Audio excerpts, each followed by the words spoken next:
Peut-on condamner quelqu'un 2 fois pour la même faute, maître? Non. Non, non, non, non, non. On ne peut pas.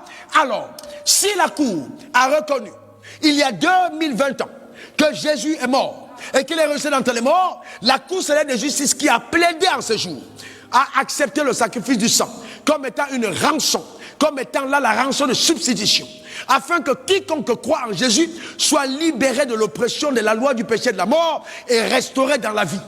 Donc à partir de ce moment, celui qui plaide va donc appeler pour dire votre nom. Là vous touchez la sensibilité du cœur des jurés.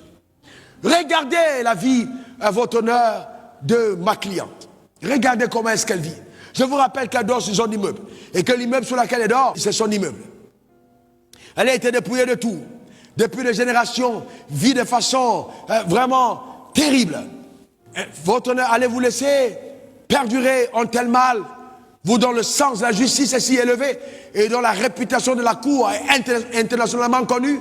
J'appelle donc vraiment à votre sensibilité, à votre justice, parce qu'il est temps que ma cliente retrouve sa dignité. Elle a été longtemps spoliée, elle a été longtemps vraiment repoussée, elle a été longtemps méprisée. Maintenant, et la parole de Dieu est claire à propos, votre loi le déclare et votre loi le prévoit, que vous prendrez l'indigent de la boue pour le faire asseoir avec les rois à leur table. Je demande que cela soit appliqué dans son cas, parce que pour elle, il y a donc toute la légitimité pour qu'aujourd'hui, elle vive la plénitude du prix payé à la croix. Si, votre honneur, vous refusez de restaurer ma cliente, votre cour sera coupable elle-même d'avoir accepté la rançon.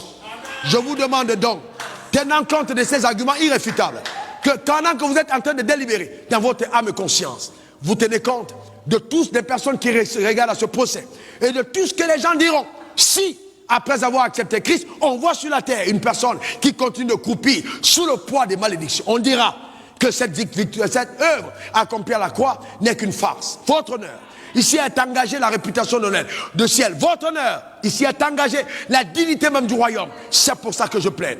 Pas parce que cette cliente m'a donné un montant quelconque. Non, je plaide ici à cause de ma vocation, la sensibilité que j'ai par appel divin à voir les hommes restaurés dans leur pleine dignité.